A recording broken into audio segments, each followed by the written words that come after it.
Muri zone ya Gatumba iherereye muri komine ya Mutimbuzi intara ya Bujumbura amazi y'ikiyaga Tanganyika yaraduze araheze indwi zirenga zitatu nk'uko bishikirizwa na bamwe mu banyagihugu. Ibice bimwe bimwe vyarabangamiwe kuruta ibindi bituma mbere hari n'inyubakwa nk'amashuri birengerwa n'imyuzurira. Amazi ubu ni menshi gose duhereye ku Rusizi kuduga gushika mu Gaharawe ni ukuvuga uvuye ku barabara boba basigaye nka 100 metre gusa. Ku mashure ubu abanyeshure ego bariga ariko batonda mu mazi, amashure yose arimwo amazi. Mushasha ya mbere hamwe na mushasha ya kabiri zose zirimwo amazi kuva ku kaburimbo inzira yinjiramwo bahera ku barabara baca mu mazi gushika mu mashure.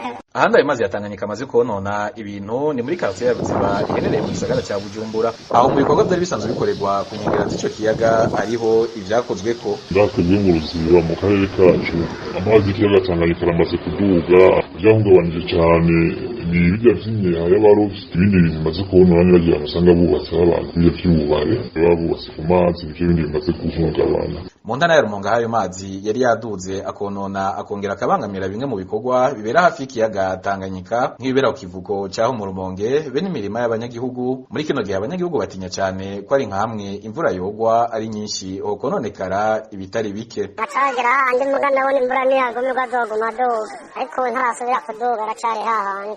Mwomenya ko ibintu vyifashe uko mu gihe bamwe mu bahinga baheruka gushikiriza mu kwezi kwa mbere guheze ko amazi y'ikiyaga Tanganyika ashobora kuzoduga muri uno mwaka kuruta mbere nuko bimaze kuba muri kahise.